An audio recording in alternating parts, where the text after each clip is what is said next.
नमस्कार साथियों, स्वागत है आपका BNK24 यूट्यूब चैनल में बहुत बहुत। साथियों, आपका आज तय करेगा कि कल आप कहाँ रहने वाले हो। आज के किए गए आपके निर्णय में प्रयास ही आपके भविष्य की नींव रखते हैं, इसलिए सकारात्मक सोच के साथ निरंतर आगे बढ़ते रहें, वे अपने आप को अपग्रेड करते रहें। साथियों, आज हम बात करने जा रहे हैं तुम्हारा सरकार के लिए द्वारा लिए जाने वाले टैक्स के बारे में। सरकार टैक्सों पे बेसिकली बहुत सारे कंक्लूज़न है, सब लोग परेशान हैं। अभी दोबारा फिर से बजट आने वाला है, 1 फरवरी को बजट पेश हो जाएगा। तो बजट को लेकर के लोगों के मन में बहुत खासी उत्साह है कि सरकार इस बार इनकम टैक्स में कुछ ना कुछ रियायत दे सकती है। तो अगर हम टैक्स को समझें तो साथियों क्या है, हमें टैक्स को समझने के लिए अनुच्छेद 265 को समझना पड़ेगा। जो भारतीय संविधान है, भारतीय संविधान का अनुच्छेद 265 बोलता है कि बिना संसद की अनुमति के आप टैक्स नहीं लगा सकते, तो उसके लिए संसद की अनुमति बहुत ज़रूरी है। आर्टिकल 265 ये बोलता है। अब हम बात कर लेते हैं साथियों कि जो अभी पिछले 3 सालों से 2019 में सरकार ने कॉर्पोरेट टैक्स कम किया था। अगर आपको ऐसा लगता है ना साथियों कि हम ये बड़े-बड़े टाटा है, बिरला है, अंबानी है, रिलायंस है, ये देश को चलाते हैं टैक्स देके, या इनके द्वारा इतना पैसा आता है जो टैक्स चलता है। साथियों, ऐसा नहीं है। जो हम लोग, आप लोग, जो मिडिल क्लास मध्यम वर्ग के लोग हैं, ये जो टैक्स देते हैं, उन्हीं के टैक्स से देश चलता है। अगर एक डाटे की बात करें, हाँ 2019 के आसपास था उस कंडीशन में कि जो सरकार, जो कंपनियां थी, कॉर्पोरेट टैक्स जो था वो ज़्यादा था, और जो वैसा मिलने वाला टैक्स था इनकम टैक्स के माध्यम से वो कम था। और 2019 में सरकार ने क्या किया, जो कॉर्पोरेट है, कॉर्पोरेट विभाग को, जो बड़ी बड़ी कंपनियां हैं, उनको टैक्स में कुछ छूट दे दी। क्योंकि ऐसा सरकार का मानना था कि इनको जो कॉर्पोरेट टैक्स में हम छूट देंगे तो ये वेतन वृद्धि करेंगी लोगों की सैलरी में, और लोगों की सैलरी इंक्रीज़ होगी तो वो पैसा कहीं ना कहीं पब्लिक में आएगा। जो लोग हैं ना, लोगों की क्या है, अब मैं तो आपसे बताता हूँ। 2019 से सरकार क्या बेसिकली डाटाबेस काम करती है। अगर साथियों डाटा की बात करें तो सरकार ने 2019 से पहले लगभग, अभी सन 2000 से अभी तक का अगर डाटा की बात करें तो 8000 कंपनी ऐसी हैं जो अपना बेस सिंगापुर में सेट कर चुकी हैं। तो सरकार चाहती है कि अगर ये इसी तरह से कंपनियां सिंगापुर जाती रहेंगी या दुबई वगैरह जाती रहें, लगभग 500 से 1000 कंपनी ऐसी है जिन्होंने अपना जो बेस है वो दुबई सेट कर लिया है। कारण क्या है कि वहाँ पे जो टैक्स स्ट्रक्चर है ना, वो बहुत ही स्मूथ है। मतलब वहाँ पे टैक्स फ्री है, आपको टैक्स नहीं देना। और भारत में जो वर्तमान में कॉर्पोरेट टैक्स है ना साथियों, बहुत कम है, और जो मध्यम वर्गीय इनकम टैक्स है वो ज़्यादा है। अभी अगर बात करें तो साथियों भारत के अंदर 2.24 मतलब 2.24 करोड़ लोग टैक्स देते हैं। अगर हम ऑल ओवर पॉपुलेशन का बात करें साथियों, तो इसकी जो 1.6% की पॉपुलेशन ऐसी आती है जो टैक्स पेयर है भारत के अंदर। लेकिन ये रियल में गरीब नहीं है, मतलब रियल में अमीर नहीं है, ये मिडिल क्लास है। अगर बात करें ना गरीब की, तो गरीब को तो सरकार कुछ ना कुछ दे ही रही है। क्या है कि सरकार हमसे टैक्स तो ले रही है जापान, फ्रांस और तुम्हारा इटली जैसा, और हमें जो सुविधाएं दे रही हैं वो दे रही है श्रीलंका जैसी। मतलब अगर देखा जाए ना साथियों, तो जो भी टैक्स देता है, आप समझो, पहली बात तो जो हम भारत सरकार को जो टैक्स देते हैं ना, टैक्स के ऊपर टैक्स लेते हैं। कैसे? अगर हम मान लो कोई आप सैलरी कमा रहे हो, आपकी 1 लाख रुपए वेतन आ रही है अकाउंट में, तो उस पर से टैक्स पहले ही काट लेगी सरकार। काट लिया, आपके पास में जो बचा 70,000, वे 70,000 रुपये आपने इकट्ठे किए 10 महीने तक, आप लेने चले गए गाड़ी, है ना। अब वो गाड़ी को जब आप खरीदोगे तो गाड़ी पर टैक्स दोगे, ठीक है। फिर आप उसका रजिस्ट्रेशन करा जाओगे तो रजिस्ट्रेशन में आरटीओ टैक्स दोगे। जैसे फिर आप उसे लेके पेट्रोल खरीदोगे तो पेट्रोल पे अलग से टैक्स दोगे। फिर आप रोड पर निकलोगे तो टोल टैक्स दोगे। मतलब सरकार ना होगी कि टैक्स लेकर कमर छोड़ तोड़ कर रख दी है मिडिल क्लास की। यही कारण है कि जो मिडिल क्लास है, भारत का मध्य वर्ग है, वो उभर ही नहीं पा रहा। क्योंकि ऐसा नहीं है कि और देशों में टैक्स नहीं दिया जाता, दिया जाता है, पर भारत के अंदर जो टैक्स की एक स्लैब है, 15 लाख के ऊपर भारत के अंदर जो भी टैक्स पेयर आते हैं उनको 30% के स्लैब में रखा जाता है।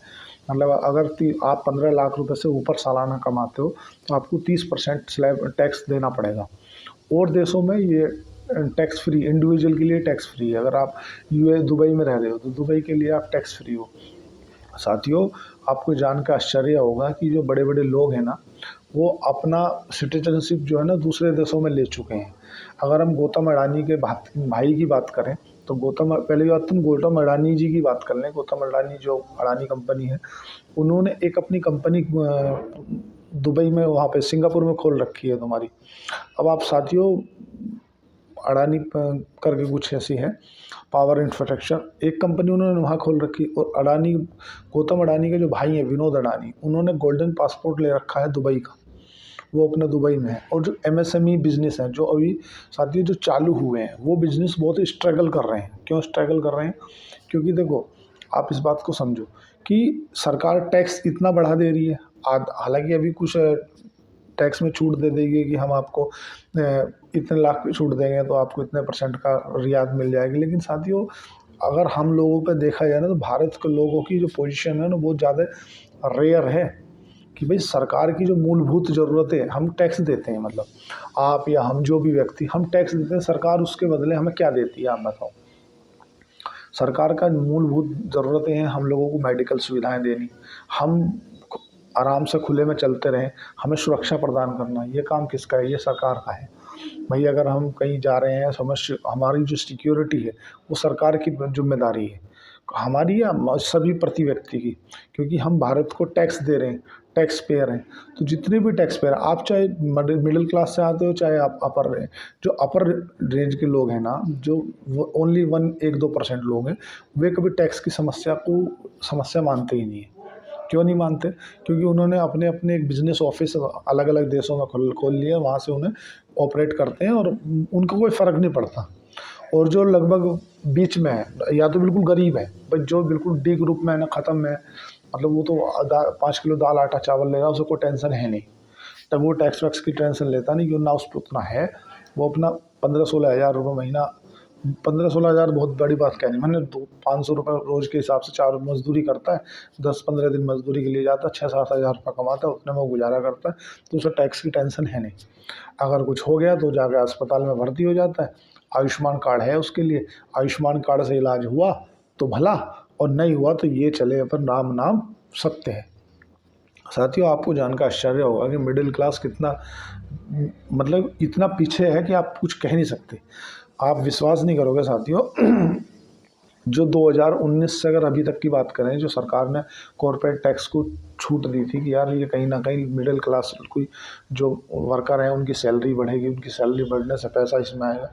सैलरी का इंक्रीज़ हुआ है मात्र 4% इन 4 सालों। और जो साथियों इन्फ्लेशन, अगर इन्फ्लेशन को देखा जाए ना, पिछले 4 सालों का जो इन्फ्लेशन का डाटा है वो 6 से 7% है। मतलब आपकी जो सैलरी इंक्रीज़ हो रही है ना, उसके हिसाब से तो आप इन्फ्लेशन को भी बीट नहीं कर पा रहे। और ये तो इन्फ्लेशन के वो फूड का बात की है मैंने। अगर मैं आपको मेडिकल, एजुकेशन और हेल्थ केयर वगैरह की बात कर लूँगा ना, तो साथियों आपका बुद्धि सन्न हो जाएगी सुन के। मतलब आप अगर अपने बच्चे को पढ़ाते होंगे तो वहाँ पे ये नहीं पूछा जाता आपके बच्चे से कि आपके पापा की इस बार सैलरी बढ़ी है कि नहीं बढ़ी है। 500 अगर फीस तुम्हारी स्कूल में 500 है, अगली बार 800 होगी। तुम्हारी भले ही सैलरी बढ़ी हो कि नहीं बढ़ी हो, उन्होंने अपनी सैलरी 60% बढ़ा दी, मतलब बढ़ा दी, उन्हें कोई मतलब नहीं इस चीज़ से तुम्हारी वेतन बढ़ी है कि नहीं बढ़ी है। हेल्थ केयर, आप बताओ 2019 में जो स्टोन का, पथरी का या कोई बड़ा ऑपरेशन जो 20,000 में हो जाता था, तो आज भी 20,000 में हो जाएगा? नहीं हो पाएगा। साथियों, मिडिल क्लास ना बिल्कुल रोड पे आने से बस एक हॉस्पिटल के बिल दूर है, बस, ज़्यादा दूर नहीं है। क्योंकि पहली सब जो मिस्टेक करता ना मिडिल क्लास ही, मतलब मध्यम वर्ग के लोग, मैं पर्टिकुलर किसी एक व्यक्ति के ऊपर निशाना नहीं रख रहा, वो पहली बात तो हेल्थ इंश्योरेंस नहीं है उसके पास में, हेल्थ इंश्योरेंस है ही नहीं। मतलब आप अगर 10 में से एक रेशो निकाल के 10 में से 8 लोगों को देखोगे तो 2 लोग आपको मिलेंगे जो बोलेंगे हाँ मेरे पास हेल्थ इंश्योरेंस, और 5 लोग ऐसे हैं जो ये बोल देंगे कि आयुष्मान कार्ड है पापा का, उसमें जोड़ लिया। और 3 लोग ऐसे मिलेंगे, अरे हाँ हम थोड़ी बीमार हो रहे हैं। मतलब उनको इतना कॉन्फिडेंस है अपने ऊपर कि यार अपन बीमार ही नहीं होंगे, क्योंकि वो जैसे फ्यूचर के ज्ञाता हो गए हैं। तो आप समझो, मेरा एक जानकार है, उनको जरा सा बीमारी ने घेरा, उनके पास एक खेत था, 1-1.5-2 बीघे का खेत था, और उनके फैमिली में किसी के साथ में ऐसा हुआ था, तो वो भी चला गया, लोगों से कर्जा भी ले लिया, उसके बावजूद भी वो आज कर्जे में है, और वो अपने सर्वाइव करने के लिए भी उनको जद्दोजहद करनी पड़ रही है। काहे के लिए? कि उन्होंने कोई हेल्थ इंश्योरेंस नहीं लिया। हेल्थ इंश्योरेंस इसलिए नहीं लिया कि यार अरे अपन थोड़ी बीमार पड़ रहे हैं, अरे बीमार नहीं पड़ेंगे, कोई दुर्घटना हो जाए, कोई ऊपर छत पे चढ़ रहे हो रपट के गिर जाओ, है ना, कोई कुछ भी हो सकता है, कभी भी हो सकता है, किसी के साथ भी हो सकता है, मेरे साथ भी हो सकता है, आपके साथ भी हो सकता है। तो मेरा कहने का जो औचित्य है ये नहीं है कि आप हेल्थ इंश्योरेंस खरीद लो, या मैं कोई हेल्थ इंश्योरेंस को आपको पॉलिसी बेच रहा हूँ। मैं ये कह रहा हूँ कि जागरूकता बिल्कुल नहीं है। भाई इन्फ्लेशन जो है ना हेल्थ केयर का, अगर आज से कोई 4 साल पहले, 5 साल पहले जो इलाज 25,000 में, 20,000 में हो जाता था, आज वो इलाज जो है ना साथियों 35 से 50,000 के बीच में हो रहा है। मतलब 50 डबल हो गया डायरेक्ट, 100% हो गया। मतलब 25% तो CAGR, compounded annual growth rate, आप मान ही लो। हेल्थ इंश्योरेंस मतलब जो एजुकेशन है और जो तुम्हारा ट्यूशन वगैरह है या मेडिकल है या जो फार्मास्यूटिकल की जो दवाइयाँ हैं, इनमें 25% CAGR से तो कम से कम बढ़ ही रहा है। और आदमी करता क्या है, अपने लिए वो 100% रिस्क पे चलता है। साथियों हमारी फैमिली या एनी अदर, मैं आपको इसलिए नहीं बोलना चाह रहा व्यूवर्स के, ये आपको बुरा लगे, हम लोग एक 2, 5, 10,000, 20,000 रुपये जोड़ जाड़ के साल के, अगर किसी व्यक्ति की जो एवरेज सैलरी है, अगर हम एवरेज सैलरी की बात करें साथियों 15 से 20,000 के बीच में है, जो प्रति व्यक्ति आय को भी कंसिडर ना करें, हम एवरेज सैलरी अगर देखें तो 15 से 20,000 है। उसमें से 10 से 15,000 रुपये वो खर्च कर देता है हर महीना, हर व्यक्ति, सबके अपने अपने खर्चे रहते। 5,000 रुपये प्रति व्यक्ति बचा पाता है एक महीने में, एवरेज में मान के चल रहा हूँ। 5,000 के हिसाब से साल भर में वो 60,000 रुपये बचाता है।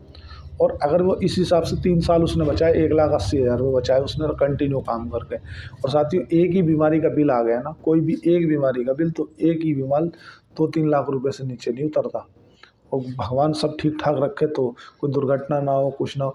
आजकल आदमी मोटरसाइकिल खरीदता है तो उसका हाल इंश्योरेंस करा देता है, अरे यार बोले कुछ हो जाए तो। और तो भाई वो तो 1 लाख की चीज़ है, तुमने उसके लिए 1,000 रुपये का इंश्योरेंस करा लिया, आप अपने लिए नहीं करा रहे। मैं आपको कोई इंश्योरेंस पॉलिसी नहीं बेच रहा साथियों, मैं ये बता रहा हूँ कि आदमियों के अंदर जागरूकता की कितनी कमी है। कि भारत में हम लोग टैक्स तो बहुत देते हैं, उस टैक्स के बदौलत में जो हमें मिलता है रिटर्न में वो कुछ नहीं। आप बताओ, अगर अभी ये पॉपकॉर्न पे सरकार ने टैक्स लगा दिया कि अगर आपका पॉपकॉर्न में नमक है, नमक का है, तो आपको लगेगा 5% टैक्स। और अगर आपका पॉपकॉर्न, मतलब पॉपकॉर्न समझ लो जो भुट्टो का निकला हुआ था, उसको फूट फूट के खाते हैं वो ना, उसको पॉपकॉर्न बोलते हैं। अगर उसमें मीठा डला है तो 12% टैक्स हो गया। आपकी किताबों के ऊपर 5% टैक्स लगा दिया गया सरकार के द्वारा। और जो कॉपी है, अगर आप नोट बनाते हो तो उस पर 18% GST। मतलब क्या है ये सब। आप साथियों, आप हमारे भारत के अंदर जो यूनिवर्सिटी है ना, जिनमें 4-4 साल बच्चे 12वीं के बाद BA BSc या ये कर रहे हैं ना, इनके अंदर बच्चा BSc करने के बाद भी आपको 20,000 की नौकरी के लिए तैयार नहीं हो पा रहा है। तो कैसा एजुकेशन सिस्टम है। क्यों नहीं हम दूसरे देशों की तरह ऑक्सफोर्ड यूनिवर्सिटी के जैसे अपनी कोई यूनिवर्सिटी डेवलप कर पाते हैं। हमारे बच्चे BA कर, साथियों 12वीं करने के बाद हम लोग BA तो ऐसे करते हैं जैसे मरने के बाद तहरी करना। मतलब 12वीं कर ली, उसके बाद BA तो करना इतना अनिवार्य है। क्या कर रहे हैं, अरे बोले यार BA कर रहा हूँ, B.Ed कर रहा हूँ, उसके बाद भी नौकरियाँ नहीं हैं। और है तो उनमें पेपर लीक जैसी समस्या हो जा रही। अभी जो है ना, अभी भारत की जो पॉपुलेशन है, आप साथियों पॉपुलेशन की बात बोलोगे, अभी कंट्रोल की तरफ बढ़ रही है। एक पहले था जो बढ़ चुकी है वो बढ़ चुकी है, लेकिन अभी जो रेशो है ना वो बिल्कुल ठीक ठाक चलता आ रहा है। तो एक मैं आपसे बताऊं, जीवन में ना आप लोगों को ना फाइनेंशियली एजुकेशन बहुत ज़रूरी है। फाइनेंशियली एजुकेशन होने के ना होने का कारण यही है कि अब BA करने के बाद भी बच्चा 10 से 15,000 रुपये की नौकरी के लिए दर दर की ठोकर खाता फिरता है। और उसके बाद भी उसे नौकरियां नहीं लग पाती, क्योंकि वो नौकरियाँ मिलती हैं उसकी अंदर की क्वालिटी को देख करके। और साइन बटे कोसा बटे थीटा बटे लम बटे आधार, वो बताओ कहाँ काम आया। मेरा भी मित्र हैं, एक दीपक कुमार हैं, तो वो मेरे से ज़्यादा पढ़े लिखे हैं, नो डाउट, मेरे से ज़्यादा मतलब मैथ में वो ज़्यादा है, बट कुछ नहीं, वो हीरो में नौकरी करते हैं 10-15 हज़ार रुपये की। और एक मेरा कज़न है, वो मतलब पढ़े लिखे तो नहीं है, पर आज वो बिजनेसमैन है, मतलब करोड़ रुपए का व्यापार देखते हैं वो। मैं आपको कोई भी कंक्लूज़न नहीं बता रहा, मैं ये बता रहा हूँ कि आपको फाइनेंशियली एजुकेशन कितनी इम्पोर्टेंट है जीवन में। जीवन में ये ज़रूरी नहीं है कि यार आपने क्या किया क्या नहीं किया। लोग बाग, भारत के लोग दूसरे देशों की सिटीजनशिप क्यों ले रहे हैं? हम सब लोगों को भारत से प्रेम है, हम भारत को टैक्स देते हैं, तो हम सरकार से उम्मीद करते हैं कि हम लोगों को सुविधाएँ अच्छी दी हैं। अगर सरकारों को हम टैक्स देने के बाद भी सुविधाएं हम अच्छी नहीं ले पा रहे हैं, तो सरकार को कहीं ना कहीं इस बारे में सोचना पड़ेगा। अगर शुद्ध हवा पानी तो दे। अगर AQI की बात करें, एयर क्वालिटी इंडेक्स, तो आप दिल्ली का एयर क्वालिटी इंडेक्स देख लीजिए, 400 के आसपास है। साथ ही बड़ा गंभीर मसला है। और कॉरपोरेट टैक्स इतना घटाने के बावजूद भी इन्होंने क्या किया? जो भी कॉरपोरेट विभाग है, चाहे आप कोई भी कंपनी ले लो, क्या उन्होंने लोगों की वेतन में वृद्धि की? नहीं की। वो चीज़ें कहाँ नज़र आएंगी? वो चीज़ें आएंगी आपको नज़र अभी के GDP आंकड़ा में। जब ये GDP का आंकड़ा, GDP कहाँ से? जब अब लोगों की कंज्यूमर पावर नहीं रही, लोगों का भाग कंज्यूम ही नहीं कर पा रहे। कंज्यूम क्यों नहीं कर पा रहे? क्योंकि एक दूसरे से जुड़ा हुआ है साथियों। पहली बात देखो, लोगों की वेतन नहीं बढ़ी, वेतन नहीं बढ़ी तो उनकी जो इन्फ्लेशन थी, महंगाई थी 7% के आसपास, और जो उनकी वेतन बढ़ी 4% के आसपास। और मेडिकल और जो हेल्थ केयर वगैरह वाली कंडीशन है, वो तो 20-25% है, वो तो हमने अलग ही कर दी। तो पहली बात तो उनको महंगाई के हिसाब से उनकी वेतन में वृद्धि नहीं हुई। वेतन में वृद्धि नहीं हुई तो उनकी क्या जो परचेसिंग पावर है वो घट गई। परचेसिंग पावर घटने से क्या है कि मार्केट के अंदर ना जो लोग बाग के पास पैसा होगा तभी तो वो कुछ परचेस करने जाएंगे। कोई कार खरीदेगा, कोई बाइक खरीदेगा, कोई कोट खरीदेगा, कोई पैंट खरीदेगा, कोई जूते खरीदेगा। तो कंज्यूमर के पास में जब पैसा होगा तो ही वो खरीदेगा, और लोगों के पास में पैसा है नहीं, तो लोगों ने क्या माल खरीदा नहीं। माल नहीं खरीदा तो वो चीज़ कहाँ दिखी हमें? GDP पे। GDP का जो आंकड़ा आया, जो हमारा ग्रॉस डोमेस्टिक प्रोडक्ट का जो आंकड़ा आया, वो कम आया। क्यों आया? क्योंकि लोगों के पास में पैसा ही नहीं है। पैसा नहीं है तो इसीलिए इस बार ऐसा उम्मीद जताई जा रही है कि इस बार जो सरकार है ना, वो टैक्स में कुछ छूट दे सकती है। मतलब अब देखो, सरकार कहीं ना कहीं अपन लोगों को ज़्यादा नहीं देगी। वो बोल देगी आप 7 लाख का जो आपको टैक्स फ्री दे रहे थे उसमें 8%। लेकिन ऐसा भी हो सकता है कि सरकार इस बार DTC प्लांट कर दे, डायरेक्ट टैक्स कोड। जो अभी आपने देखा हो ना, जो लॉन्ग टाइम कैपिटल गेंस और शॉर्ट टाइम कैपिटल गेंस के बीच में सरकार DTC भी इन्फ्लेट कर सकती है। अगर DTC ले आती है तो शेयर मार्केट पे इसका बहुत ही बुरा इम्पैक्ट पड़ेगा। साथ ही 1997 में जबकि उस समय नरसिम्हा राव थे, उस समय पे गोल्डन बजट आया था। उस समय सभी रेट कट कर दिए गए थे, जो कि शेयर बाज़ार के लिए बहुत अच्छा था। मतलब बाहर से देशों के आने के रास्ते पूर्ण रूप से खोल दिए गए थे। तभी से भारत की GDP आज यहाँ पहुँची है, नहीं तो भारत के पास में पैसा तो था ही नहीं। तो हम बात कर रहे थे टैक्स की। साथियों, टैक्स कहीं ना कहीं जिस हिसाब से सरकार हमसे ले रही है ना, उस हिसाब से सरकार हमें सुविधा नहीं दे रही। मैं सरकार से ये नहीं बोल रहा कि आप मुझे सुविधा दो, बस ये ध्यान रखो, क्योंकि भाई इतने लोग अपना जो बिजनेस है वो कोई दुबई ले जाकर सेट कर ले रहा है, वहाँ से चला रहा है, तो कोई सिंगापुर सेट कर रहा है क्योंकि वो टैक्स फ्री है। तो आप जो टैक्स के लिए छूट दे रहे हो, उस टैक्स का कहीं ना कहीं लाभ देश में मिलना चाहिए। आप ब्रिज ऐसा बना दिया, वो ब्रिज में उद्घाटन नहीं हुआ, तत्काल गिर गया। तो ये सब चीज़ें कहीं ना कहीं देखनी पड़ेगी। सरकार के रहते हुए मोदी सरकार में इतना विकास हुआ है, इसमें कोई डाउट नहीं है, पर सरकार टैक्स पे थोड़ा सा विचार करे। और गरीब आदमी की तो कमर वैसे ही टूटी पड़ी है टैक्स को लेकर के। वो तो हर जगह से टैक्स देता है। अभी अगर पॉपकॉर्न का ही मार्केट की बात करें तो लगभग 1200 करोड़ का बाज़ार है पॉपकॉर्न का। तो सरकार की इस पर भी, अभी आप पुरानी गाड़ी खरीदोगे उस पर भी टैक्स दो। तो साथियों, जितने बड़े बड़े सेलिब्रिटी हैं ना, जो एक्टर हैं ना, बॉलीवुड है, वो सब कहीं ना कहीं बाहर की सिटीजनशिप लेके बैठे हैं। मतलब वो भारत में कमाते ज़रूर हैं, लेकिन सिटीजनशिप कहाँ? दूसरे देशों की लेके बैठे। तो इन सब चीज़ों को अपन लोगों को देखना पड़ेगा। अगर नहीं देखेंगे ना तो दिक्कत हो जाएगी। साथियों, जो जापान की हम बात करें, जापान में लगभग जिस हिसाब से टैक्स लिया जाता है उसके हिसाब से उनकी जो ट्रेन का एवरेज लेट टाइम रहता है वो 1 मिनट रहता है। मतलब जापान में 1-2 मिनट ही गाड़ी लेट होती है। वो भारत का एवरेज टाइम 6 घंटा है। मतलब 6 घंटे के आसपास ट्रेन अगर लेट है तो हाँ ठीक है, चलता रहता है, इतना कोई लफड़े वाली बात नहीं है। अब ये भारत में 15 लाख से ऊपर जो 30% का मतलब टैक्स लिया जाता है, इसी के अगर आप सपोज ऐसा मान लो आपने 1 करोड़ रुपया कमाया या आपने 20 लाख रुपए कमाए, तो 20 लाख रुपए में से 30% के टैक्स के हिसाब से 6 लाख हो गए सरकार के। और उस सरकार के जो आपको समय पे कोई चीज़ मुहैया भी नहीं करा पा रही है। यहाँ के हॉस्पिटल की तो आप बात क्या करोगे। तो अब धीरे धीरे सब चीज़ों में सुधार आ रहा है, लेकिन क्या है, इन सब चीज़ों को सरकार को एक बार सोचना पड़ेगा कि यार अब देखो ये सब चीज़ें सरकार भी करे क्या। आप बताओ कि ये जितनी भी बहनें बढ़ती जा रही हैं हमारी, बहनें कहाँ बढ़ती जा रही है भाई। पहले मध्य प्रदेश में शिवराज सिंह चौहान जी ने बोल दिया कि हम इतनी बहनों को 2,000 रुपये महीना देंगे। सेम इम्प्लीमेंट कहाँ पे हो गया? महाराष्ट्र में। जब महाराष्ट्र इलेक्शन हुआ कि हम सब बहनों को इतने इतने रुपए का हर महीने देंगे, उसके बाद सेम इम्प्लीमेंट हो गया तुम्हारा झारखंड में। अभी तुम्हारे दिल्ली के जो मुख्यमंत्री अरविंद केजरीवाल, पूर्व मुख्यमंत्री अरविंद केजरीवाल हैं, उन्होंने बोल दिया कि हम सभी बहनों को जो 18 वर्ष के ऊपर हो गई है उनको इतने इतने रुपये देंगे, पुजारियों को देंगे। आप बताओ नहीं, ये सब जो फ्री की रेवड़ी है, या गेहूँ आटा दाल चावल, ये सब फ्री की रेवड़ी है, सरकार कहाँ से देगी? सरकार को खजाना तो खोद नहीं रही, सरकार तो टैक्स पेयरों का पैसा है, वो सब सरकार उसे सही जगह पर लगाती है। सरकार का ये काम है। अब क्या ये सब चीज़ें जो फ्री की रेवड़ी आप बांट दोगे तो लोगों को दिक्कत होगी। अगर आपको देना ही था तो सबको देते। आपने बोल दिया जो 18 साल से ऊपर की महिलाएं हैं उन्हें दूंगा मैं। भाई जो अरविंद केजरीवाल का बयान आया कि 18 साल के ऊपर जो भी है उनको मैं इतने इतने रुपये महीना दूंगा, अब इसका मतलब ये वोट बैंक है। भाई आप वोट की राजनीति तो कर रहे हो, और क्या है। मैं किसी के लिए पर्टिकुलर नहीं बोल रहा, पर मतलब कहीं भी इस चीज़ को बहुत देखना पड़ेगा। बस सरकार को सोचना पड़ेगा कि भारत से लोग बाग छोड़ छोड़ के दूसरे देशों में क्यों जा रहे हैं। भाई वो कहीं ना कहीं भारत के लिए अच्छी बात नहीं है। भाई भारत का टैलेंट है, भारत में रहे, भारत में कमाए, तो उसके लिए सरकार को बहुत गहन अध्ययन से करना पड़ेगा। और ये जो जीएसटी पे चिल्लाते हैं सब पार्टी, हम जीएसटी पे चिल्लाए, तो जो जीएसटी काउंसिल की बैठक होती है ना साथियों, उसमें हर राज्य का फाइनेंस मिनिस्टर होता है, उच्च लेवल का अधिकारी होता है, तब जीएसटी काउंसिल की बैठक होती है। तुम्हें क्या लग रहा है जीएसटी काउंसिल में अपनी निर्मला ताई जी जाके बैठ जाती है और वो डिसीजन ले लेती है? ऐसा नहीं होता।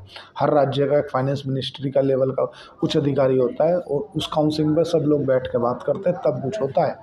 पर नहीं, सबको एक दूसरे के ऊपर बयानबाजी करना है साथियों। अब गरीब आदमी तो गरीब है, तो मिडिल क्लास की कमर टूटी है। उसको 1 लाख तनख्वाह आती है, उसकी जेब में आती है बस ले दे के 80,000 20,000, तो उसे खुद नहीं पता वो कौन से टैक्स में कौन सी किस में लग गए। साथियों आप लोगों से मैं इतना ही कहूँगा कि पढ़ना बहुत ज़रूरी है, पढ़ते रहें, अपने आप को अपग्रेड करते रहें। चैनल को लाइक करें, सब्सक्राइब करें, कमेंट करें। धन्यवाद, थैंक यू।